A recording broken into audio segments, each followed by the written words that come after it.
London, 1814. In one of the poorest districts of the city, St. Giles, life was loud, crowded, and cheap. Families packed into narrow buildings. Children played in the streets. The smell of industry never really left the air. And above those streets stood something enormous. A brewery, not a small one.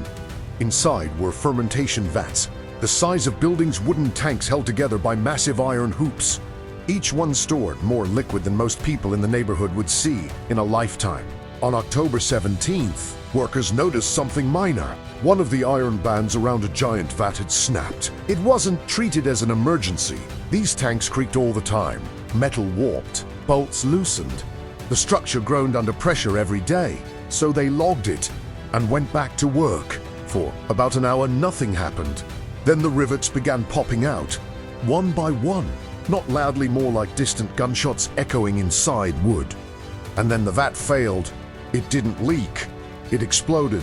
The rupture released over 1 million liters of fermenting beer instantly. The force shattered nearby tanks, triggering a chain reaction. More vats burst open within seconds. What left the brewery wasn't a spill. It was a wave. A wall of beer surged into the street several meters high, carrying wood, brick, and iron with it. The pressure tore doors off hinges and collapsed entire walls. People didn't understand what they were seeing. Some thought a building had fallen. Others thought the river had broken through the neighborhood. Inside one basement apartment, a family never had time to reach the stairs. In another building, a wake was being held for a young boy. The gathering turned silent as liquid burst through the walls. The streets filled fast.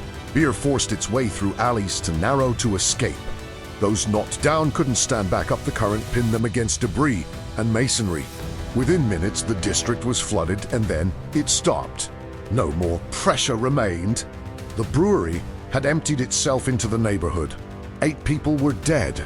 But the strangest part came after. Residents began walking back into the streets carrying buckets, pots, anything that could hold liquid. They scooped beer from gutters and doorways. Some drinking immediately. After a disaster, they didn't run from it. They gathered around it. Authorities arrived expecting riots. Instead, they found people collecting the flood. The company was taken to court. The verdict, an act of God. No one was held responsible. No damages paid.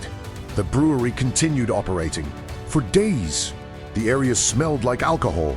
The soaked ground fermented under the cold air, and the neighborhood that had just survived a tidal wave returned to normal life. History remembers floods, fires, and earthquakes. But in 1814, London was hit by something far less believable. A disaster no one knew how to react to, because no one expected to drown in beer. If you enjoy discovering hidden and lesser-known moments from history, make sure you subscribe so you don't miss future stories. Thanks for watching, and I'll see you in the next one.